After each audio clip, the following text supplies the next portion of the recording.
Pretty much everyone wants to be rich, right? We see the fancy cars, the huge houses, the whole lifestyle, and we figure it must be about a massive income or some Ivy League degree or being some kind of stock-picking genius. But what if I told you that for most people, real wealth is built on a set of super simple habits that almost everyone overlooks? Habits that honestly anyone can master. So let's pull back the curtain and see what truly separates the wealthy from, well, everyone else. This quote from Napoleon, it absolutely nails what we're talking about today. See, building wealth isn't really about being a financial wizard making these brilliant, complicated moves. Way more often, it's just about consistently doing the simple, sensible thing, especially when everyone around you is totally freaking out or chasing the next hot trend. It's all about your behavior, not your brilliance. Okay, just look at this slide. This tells one of the most incredible stories in finance. On the left, you've got Ronald Reed, a janitor. No fancy degree, no high-powered job. He just quietly saved his money and invested in good companies for decades. And on the right, Richard Fiscone. This guy had the absolute best financial pedigree you can imagine. Harvard MBA, top executive at Merrill Lynch, he had it all. And yet, one died a secret multimillionaire and the other went bankrupt. How is that even possible? So how on earth does a janitor outperform a Harvard executive? Let's unpack that story, because the answer reveals what might be the single most important lesson in all of personal finance. Here's the thing. You can't be a janitor and just decide to successfully perform heart surgery. That's a hard science, right? It requires specific, complex knowledge. But you can absolutely be a janitor and outperform a Wall Street executive. Why? Because building wealth is a soft skill. It's driven by stuff like patience, discipline, and thinking long-term. Ronald Reed mastered the behavior of wealth. Richard Fiscone, for all his intelligence, clearly did not. Okay, so if behavior is the key, what are those basic habits? What's the actual formula for building wealth? Well, it's probably simpler than you think, and it all boils down to one single number. At its very core, your wealth is measured by your net worth. It's a really simple formula. You just take everything you own, those are your assets, and you subtract everything you owe, your liabilities. The number that's left over, that's your net worth. That's the real score. It's not about your income or your job title, it's all about this number. So let's make this feel a little more real with a quick example. This here is Anthony's balance sheet. On the left side, you've got all his assets, some cash, savings, investments, even the value of his car. Then on the right, you have his liabilities, what he still owes on that car, his credit cards, his student loans. You take his total assets, subtract his total liabilities, and you get his net worth of $24,000. This one little page tells him exactly where he stands financially. But here's the thing. Before you can grow that net worth, you have to stop it from shrinking. And that's where the most basic habit of all comes into play. Just knowing where your money is actually going.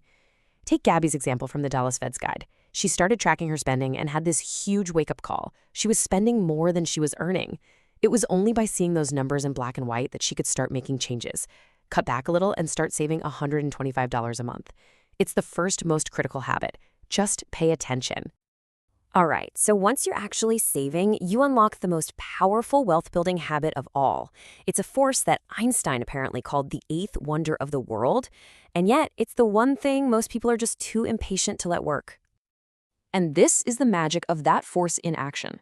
This graphic from the Dallas Fed shows that if you took that $125 Gabby started saving and just stuffed it in a shoebox for 30 years, you'd end up with $45,000. Hey, not bad. But if you invest it and get an average 8% return, that same saving habit turns into over $180,000. That huge difference isn't from saving more money. It's just from giving your money more time to grow on its own. Just let that number sink in for a second. $81.5 billion. What does this number represent?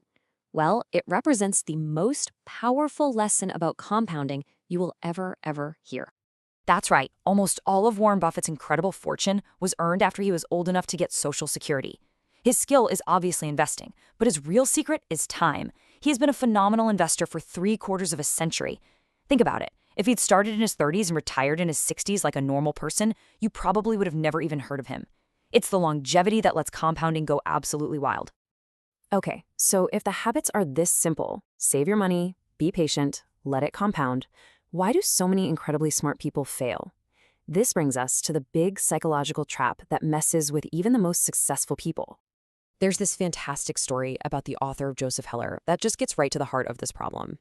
He's at a party, and his friend Kurt Vonnegut points out that their billionaire host made more money in a single day than Heller had ever made from his masterpiece novel, Catch-22. And Heller's response is just perfect. He says, yes, but I have something he will never have: enough. The billionaire had more money, sure, but Heller had something way more valuable: a sense of enough. If you want a real-world, almost tragic example of what happens when you don't have that sense of enough, look no further than Rajat Gupta.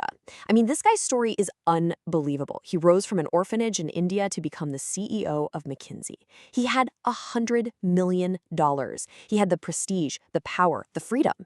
But it wasn't enough. He wanted to be a billionaire. And that desire, that greed, it pushed him to risk everything he had for something he didn't even need. And he lost it all. So this is what it all boils down to. One of the absolute hardest financial skills is just contentment.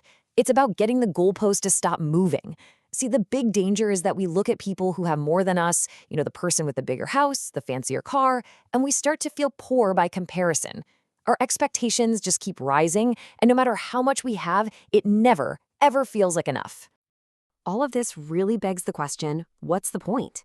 Why go through all the trouble to build wealth in the first place? The answer? Well, it might not be what you think it is. We have to make a really critical distinction here. Being rich is about your current income. You can see it. It's the expensive car, the designer clothes. It's visible. But being wealthy? That's different. Wealth is what you don't see. It's the income you didn't spend. It's the money sitting in your savings and investment accounts working for you behind the scenes. Being rich is for show. Being wealthy is for freedom. And that, right there, is the ultimate goal. The real, true value of having wealth isn't about buying more stuff. It's about buying your own freedom. It's the ability to wake up every single morning and say, I can do whatever I want today. It's the power to change careers if you want to handle an emergency without panicking, to spend time with the people you love. That is the greatest dividend money could ever possibly pay. So I'll leave you with this one question to think about. When you look at your own financial habits, are you playing the short-term game of just looking rich, or are you playing the long game of becoming truly wealthy? The choice and the freedom that comes with it is completely up to you.